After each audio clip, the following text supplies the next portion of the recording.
Dr. Amanda Harrison pressed her face against the thick viewport of the deep-sea research vessel Nautilus, watching the pressure gauge tick past numbers that would have crushed lesser submersibles.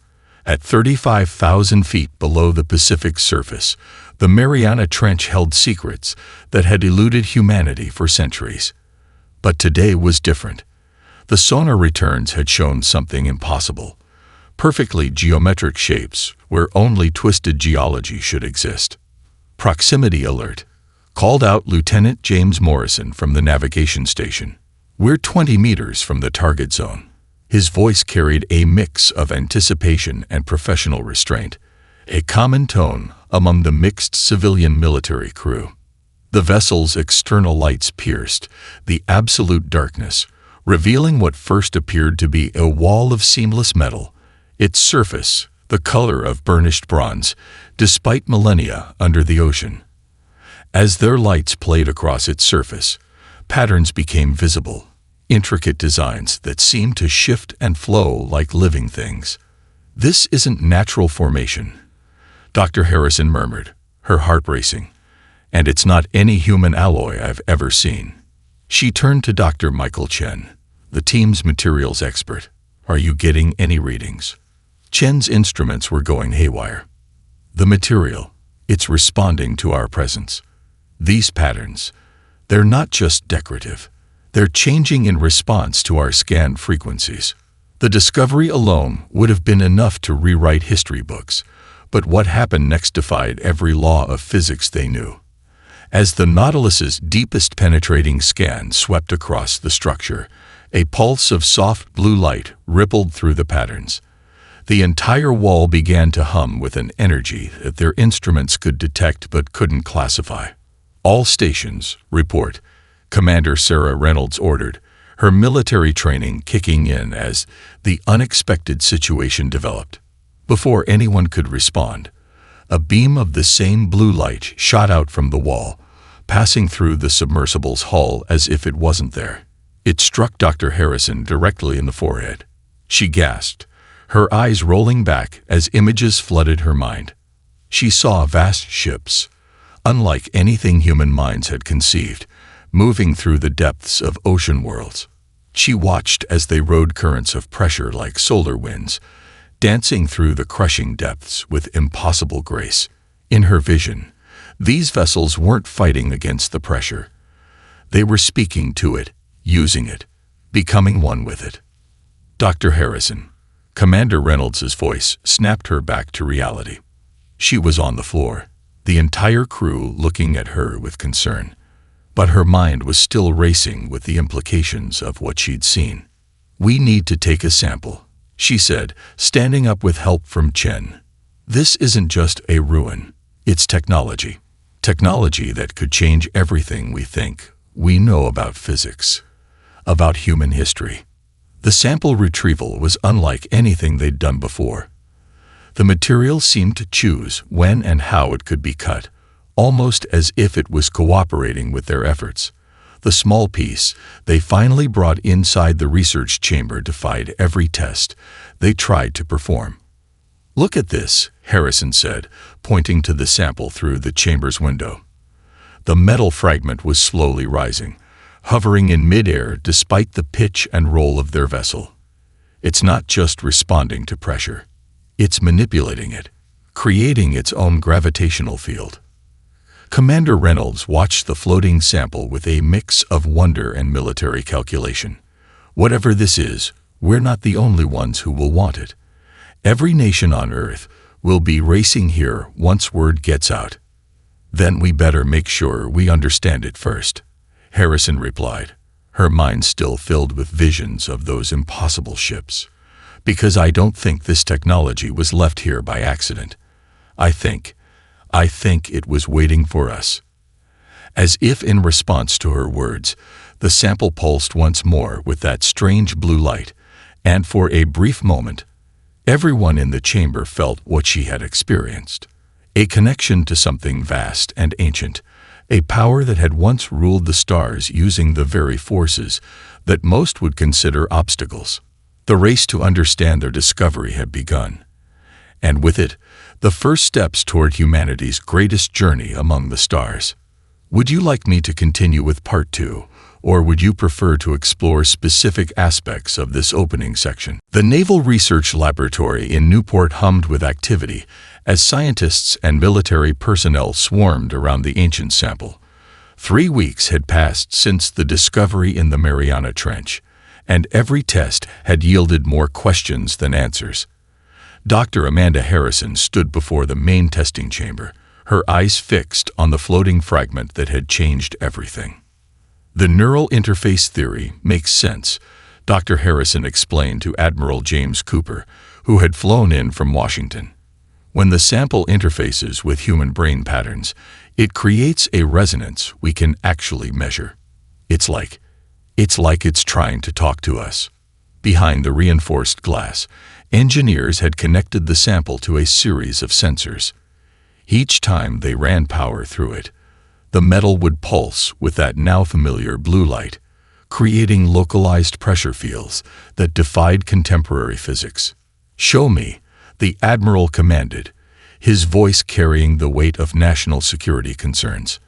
Dr. Harrison nodded to her team.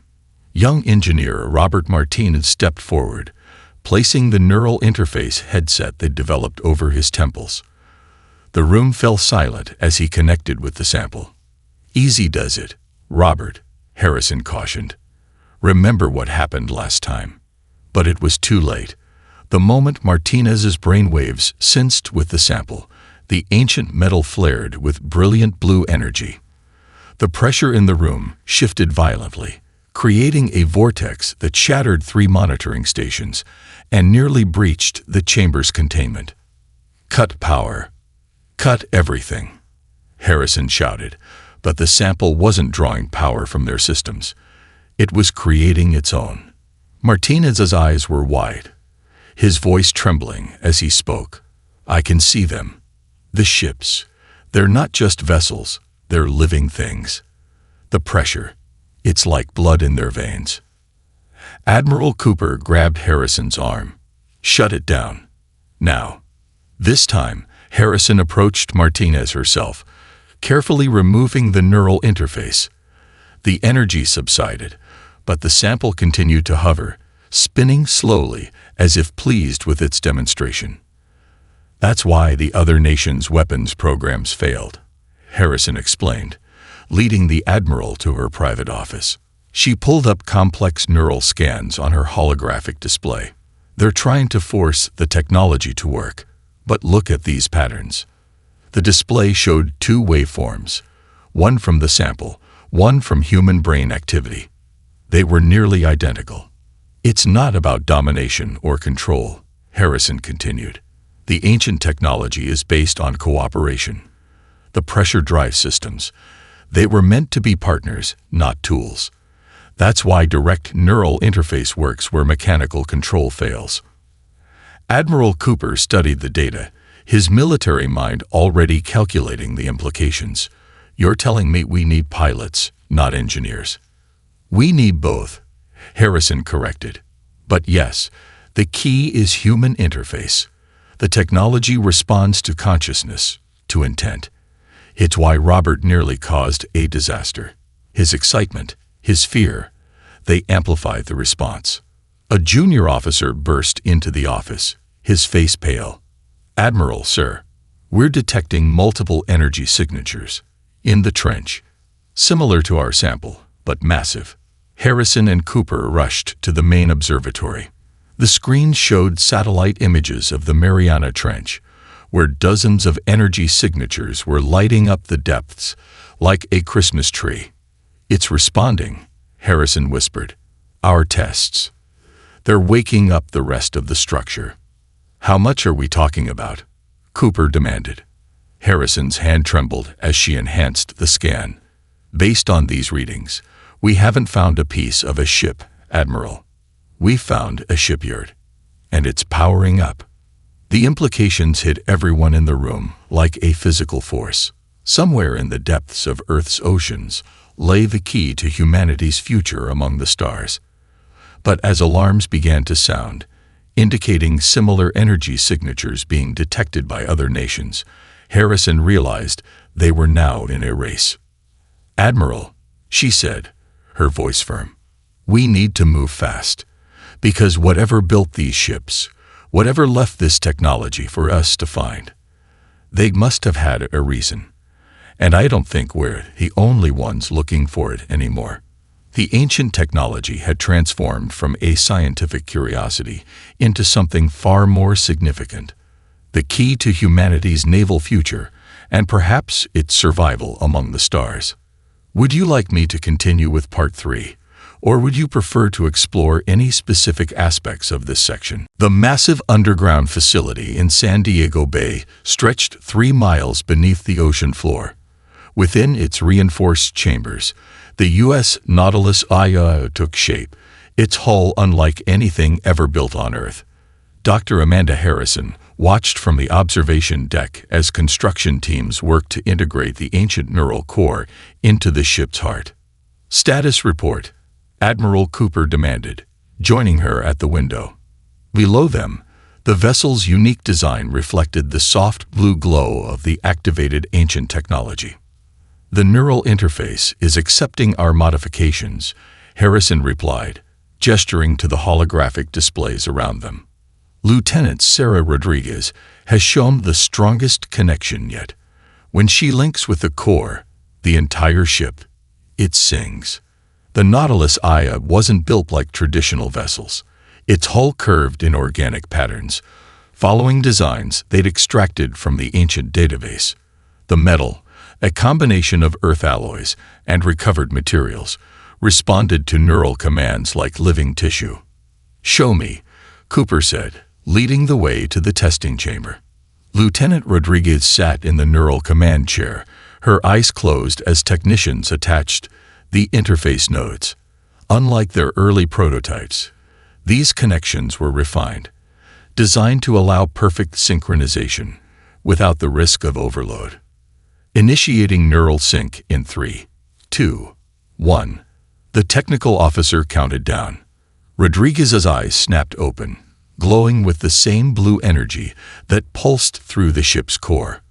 Around them, the Nautilus HFY came to life, not with the roar of engines or the whine of power plants, but with a deep resonant hum that seemed to vibrate through reality itself. "Connection established," Rodriguez reported, her voice carrying an echo of something ancient and powerful. "The ship, I can feel every part of it. It's not just responding to commands, it's offering suggestions." Harrison monitored the readings with growing excitement. "The pressure fields are forming exactly as theorized. She's not just controlling the ship. They're working together." Through the neural link, Rodriguez could feel the vessel's capabilities unfolding in her mind. The ancient technology didn't fight against the crushing pressures of the deep. It embraced them, used them, turned them into both shield and engine. "Beginning first movement test," Cooper ordered. The Nautilus HFY lifted from its cradle without a sound. No rockets, no visible propulsion. The pressure fields around the ship bent space itself, creating corridors of movement through the water. "This is incredible," Rodriguez breathed. "The ship is teaching me how to dance with the pressures. Every movement is like being part of an ocean current." But the test's success was interrupted by urgent alarms. Commander Phillips burst into the chamber, his face grave. "Admiral, we're detecting multiple launches from the Chinese facility. They're using forced integration of the ancient tech." The screen showed their competitors' vessels rising from the South China Sea. Unlike the Nautilus HFY's graceful movements, these ships struggled against the water, their forced neural interfaces creating unstable energy fields.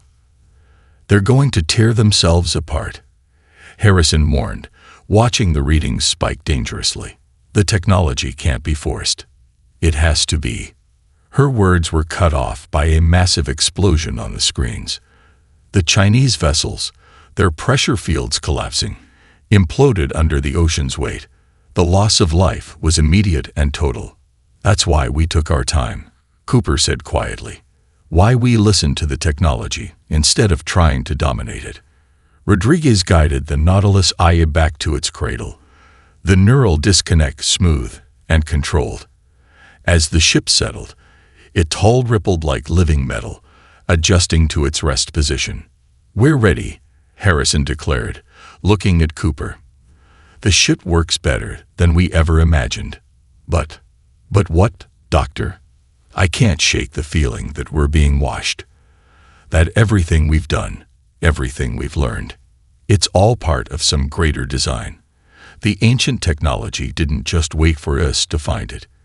It waited for us to be ready for it. As if in response to her words, the Nautilus EO's core pulsed once, sending a signal deep into the ocean. In the Mariana Trench, something ancient stirred, awakening to humanity's first steps toward their true destiny among the stars. Would you like me to continue with Part 4, or would you prefer to explore any specific aspects of this section? The Nautilus EO's first deep space test began at the edge of Earth's atmosphere. Lieutenant Rodriguez sat in the neural command chair, her mind merged with the ship's ancient core as they prepared to break free from Earth's gravity. "All systems show green," Dr. Harrison reported from her station. "Neural interface is stable, and the pressure fields are responding perfectly." Admiral Cooper watched from the bridge as the revolutionary vessel prepared for its historic journey. The ship's hull rippled with waves of blue energy, creating its own gravitational bubble. "Taking us up," Rodriguez announced. The Nautilus Aya rose without the thunder of traditional rockets. Instead, it manipulated the very pressure of space-time, sliding through reality like a whale through ocean currents. They had barely passed Mars's orbit when every sensor on the ship screamed to life. Massive energy signatures tore through space around them, reality itself twisting, as dozens of crystalline vessels emerged from what appeared to be folds in the fabric of space. "Battle stations," Cooper ordered, but Harrison raised her hand. "Wait, these energy signatures, they're similar to ours, but far more advanced. They're using the same basic technology." The largest of the crystal ships approached, its surface catching the sun's light and fracturing it into rainbow patterns. A communication request pulsed through their systems, bypassing all known protocols. "This is Admiral James Cooper of the U.S. Nautilus Aya. Identify yourselves." The response came in perfect English, though the voice carried harmonics that made the air vibrate. "We are the collective, guardians of the sealed technologies. You have accessed knowledge that was hidden for a reason. You will cease your development immediately." Harrison stepped forward. "The technology chose to reveal itself to us. We've learned to work with it, not force it." "Impossible," the voice replied. "The depth's neural interface technology requires specific genetic markers. Your species could not possibly." The voice trailed off as data streamed between the vessels. The crystalline ships moved in closer, their formations taking on an obviously defensive pattern. "You have the markers," the voice continued, now tinged with what sounded like fear. "But that would mean, no. The depths were supposed to have been extinct for 300,000 years." Rodriguez, still connected to the ship's core, suddenly gasped. "Dr. Harrison, the ship, it's showing me something. Images, data. It's like it was waiting for this moment." Harrison rushed to her console as information poured through their systems. Ancient star charts, technical specifications, and most importantly, historical records flooded their databases. "The depths," she breathed, reading the translations. They weren't just an advanced species. They were pioneers of pressure field technology. They could navigate through the deepest oceans and the darkest reaches of space. "And now, their technology has chosen you," the collective voice said. "This cannot be allowed." The depths nearly tore reality apart with their experiments. Their technology must remain sealed. Cooper stepped forward, his voice firm. "This technology didn't choose us by accident, and we won't abandon it because you're afraid of what we might become." The crystalline ship's energy weapons powered up, creating a web of deadly force around the Nautilus II. But Rodriguez and the ship had other plans. "They don't understand," she said, her voice carrying the same harmonic quality as the aliens. "The ship is showing me. We're not just using their technology. We're completing their work." Before the collective could fire, the Nautilus EU's pressure fields pulsed. Space itself seemed to bend around the vessel, and in an instance of impossible movement, they were behind the alien fleet. "Impossible," the collective voice exclaimed. "That level of pressure field control is only the beginning," Harrison finished. "We're not going to stop. Humanity has found its path to the stars, and we will not be turned away from it." As the Nautilus IO demonstrated maneuvers that the collective had thought lost to time, a new reality settled over the solar system. Humanity had not just found ancient technology. They had found their heritage among the stars. Would you like me to continue with Part 5, or would you prefer to explore any specific aspects of this section? Dr. Amanda Harrison's laboratory deep within the San Diego facility had transformed into a maze of holographic displays. Each screen showed different neural patterns, some from the Nautilus EU's crew, others from the ancient database, all pulsing with the same mysterious rhythm. "Look at this," she said to Admiral Cooper, who had just returned from an emergency meeting with the Joint Chiefs. "Every successful neural interface shows the same pattern. It's not just random compatibility. There's something in our DNA." Commander Phillips entered the lab, bringing news from the front lines.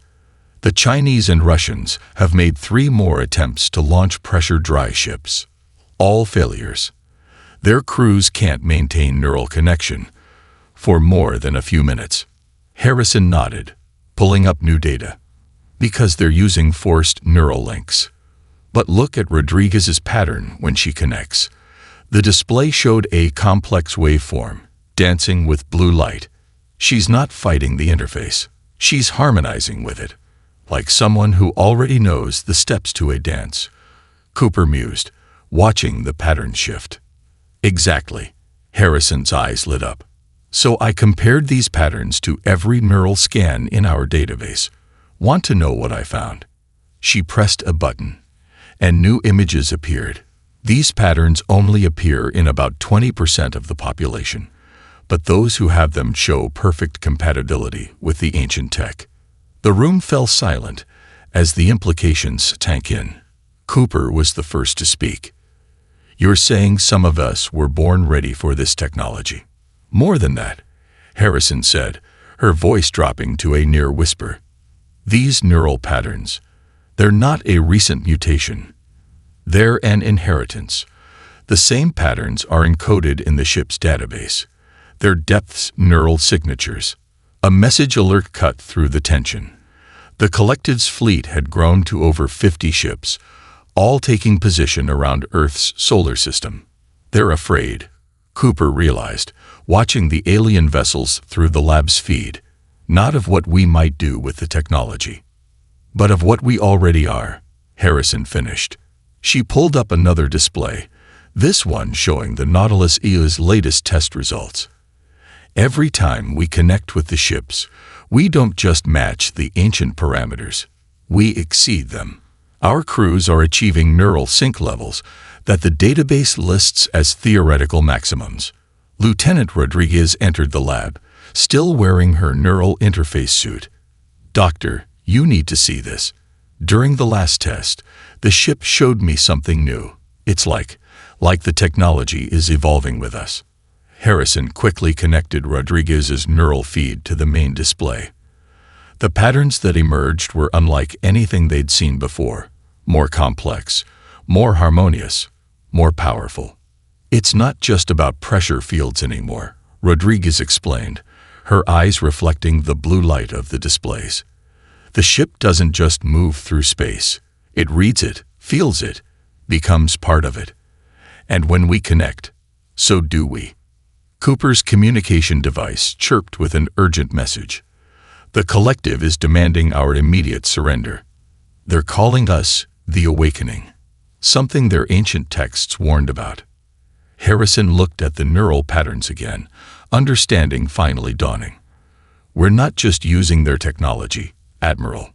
We're what the depths were trying to create, a species that could take their understanding of space and pressure to the next level. How many compatible pilots do we have? Cooper asked, his military mind already planning. Over 1,000 tested positive just at this facility, Commander Phillips reported. Global estimates suggest millions more. Harrison's hands flew over the controls, bringing up the ship's latest performance data. With these sync levels, a fleet of our ships could run circles around the collective. Their technology is more advanced, but our neural connection is far stronger.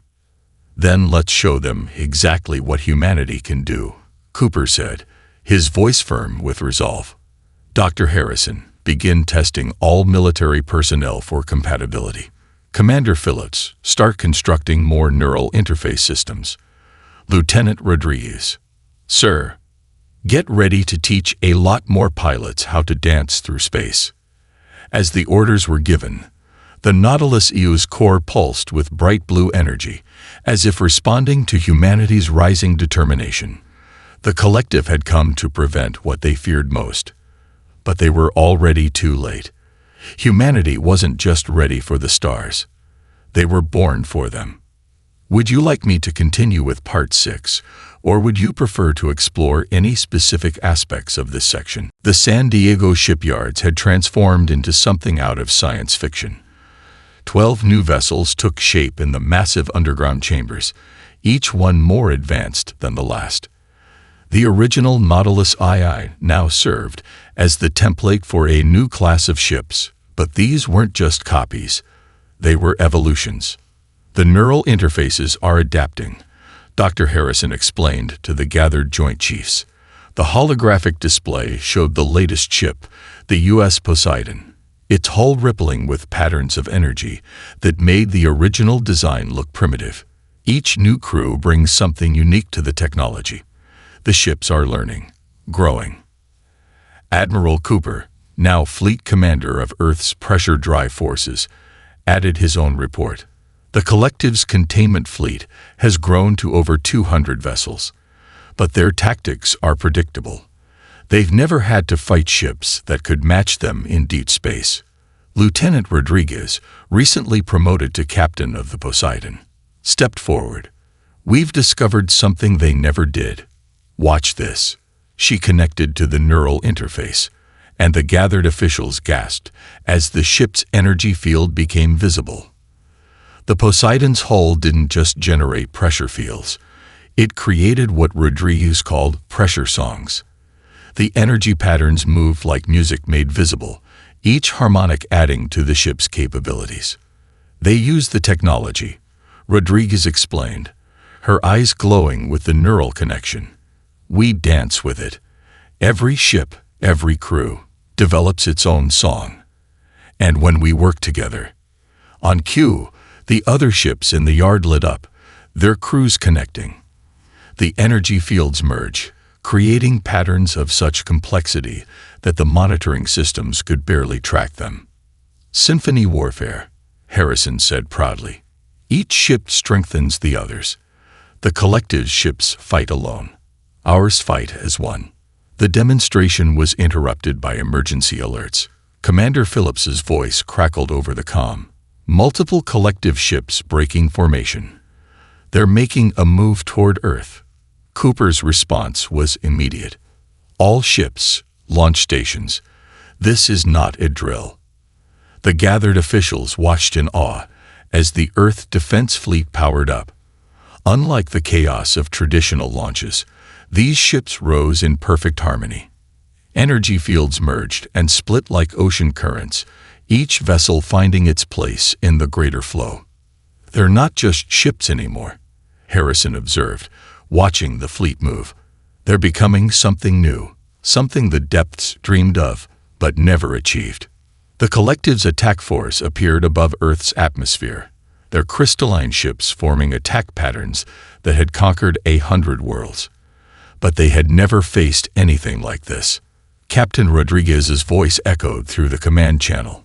All ships, begin the symphony. The Earth fleet moved like a school of cosmic fish, their pressure fields weaving together into a single massive pattern. When the collective opened fire, their energy weapons found only empty space.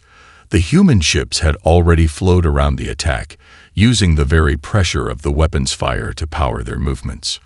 Impossible. The collective commander's voice crackled through the comm. Your technology is centuries behind ours. But our understanding is light years ahead, Rodriguez replied. As the Poseidon led a maneuver that shouldn't have been possible, the human fleet split into 3 groups, each moving through different layers of spacetime, before coming together in a convergence that trapped half the collective fleet in a pressure net. Admiral Cooper watched from command as his fleet demonstrated everything they'd learned. The ships didn't just fight. They created art with their movements, turned combat into a dance that the collective's rigid tactics couldn't match. The depths weren't just looking for someone to find their technology, Harrison said quietly, understanding finally dawning. They were looking for someone who could perfect it. Every test, every battle. We're not just learning their methods, we're creating new ones. As the collective fleet retreated, their formations broken by human innovation, the truth became clear. Earth hadn't just built a navy. They'd given birth to a new form of space travel, one that would change the galaxy forever. Would you like me to continue with Part 7, or would you prefer to explore any specific aspects of this section? The Battle of Jupiter began not with a bang, but with a whisper.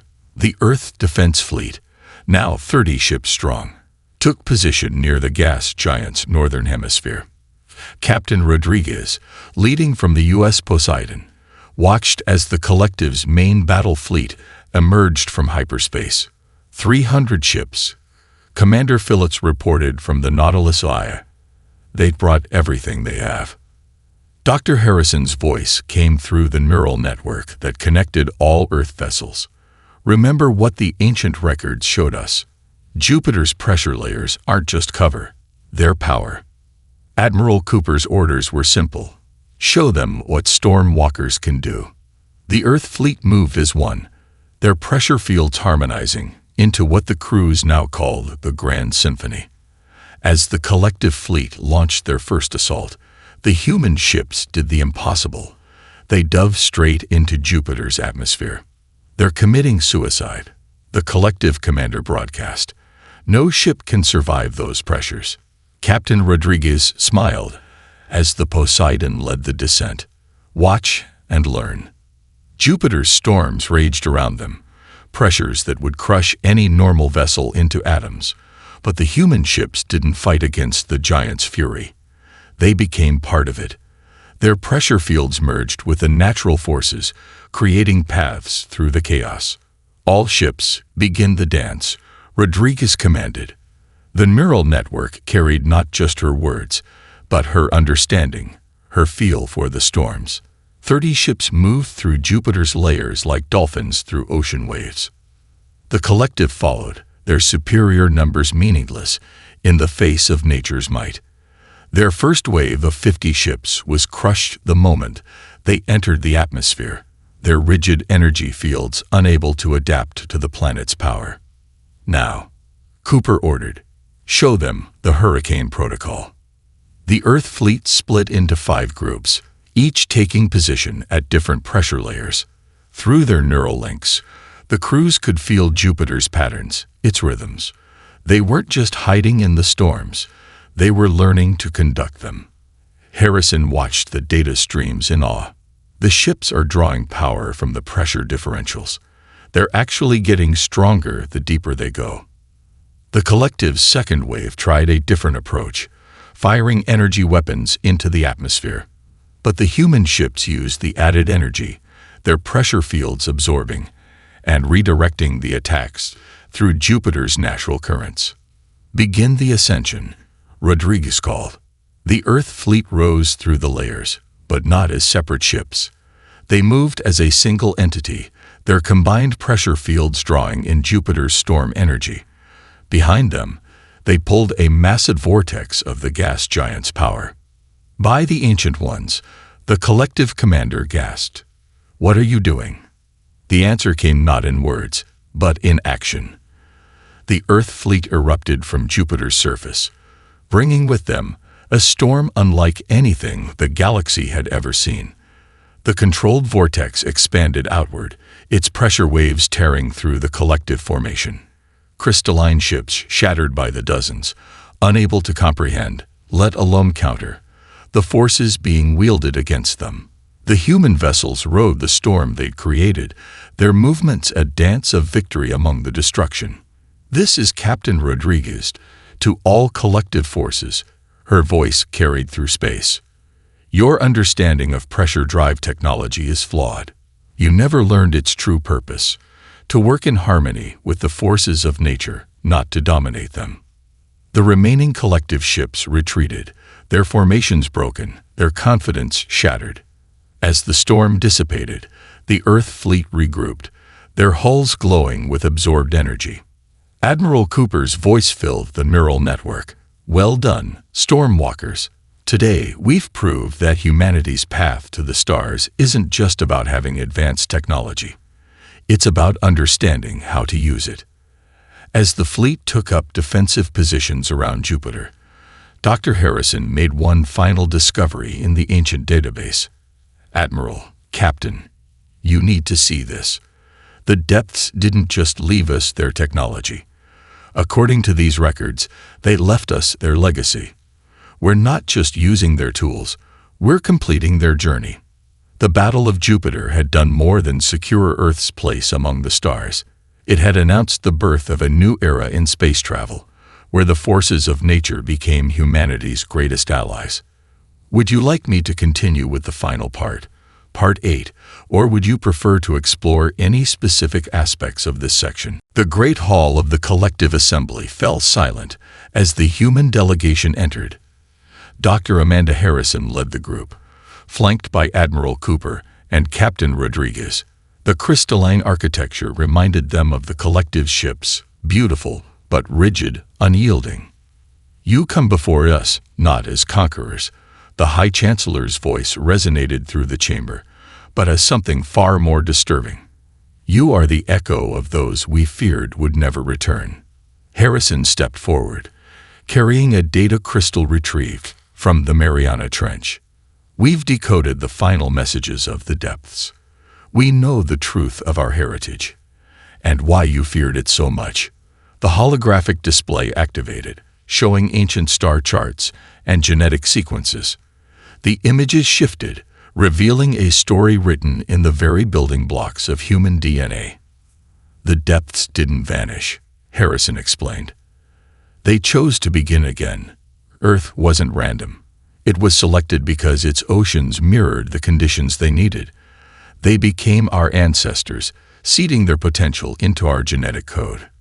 Captain Rodriguez added her voice, still carrying the harmonic overtones from her neural link.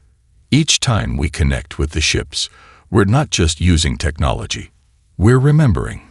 The neural patterns aren't learned. They're inherited." The assembly erupted in murmurs as Admiral Cooper stepped forward. "Your histories paint the depths as dangerous revolutionaries. But you never understood their true goal. They didn't want to control the forces of nature. They wanted to dance with them." Harrison activated another recording, this one showing the Battle of Jupiter. The Earth fleet moved through the gas giant's storms with grace that made even the collective leaders lean forward in wonder. "Look at the pressure patterns," she urged. "They're not random. They're music written in space-time. Every ship, every crew, adds their own voice to the symphony. This is what the depths were trying to achieve. Not dominance, but harmony." The High Chancellor rose, their crystalline form catching the light. "And what would you have us do with this knowledge? Your fleet, though small, has proven itself beyond our ability to control." Cooper's response was measured. "We don't want control. We want partnership. The galaxy is vast, And there are forces out there neither of you fully understands. The depths knew this.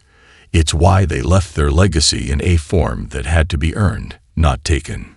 Rodriguez touched her neural interface, and the Poseidon, waiting in orbit, sent down a pulse of energy that made the crystalline hull resonate with a perfect harmony.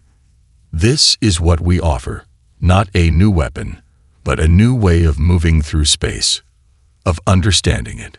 Harrison revealed their final discovery, the technology in our ships. It's still evolving, still teaching us. The depths didn't leave us a finished design. They left us a foundation to build upon. Each new innovation, each new understanding, takes us one step closer to what they dreamed possible. The High Chancellor was silent for a long moment before speaking.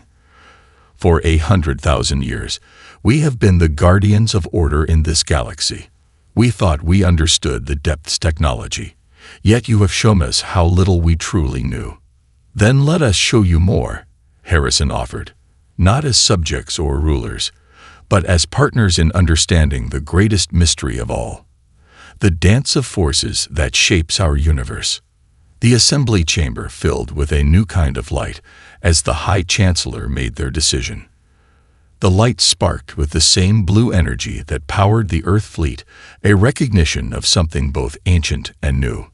The children of the depths have returned, they announced, not as conquerors, but as teachers. The galaxy will never be the same. As the assembly concluded, Harrison looked out at the stars visible through the chamber's crystal dome. Somewhere out there, other ruins of the depths waited to be found. Other secrets waited to be understood. But now, humanity would not search alone. They had found more than just ancient technology in the Mariana Trench. They had found their place in the cosmic dance, and the music of the spheres had a new harmony to its eternal song.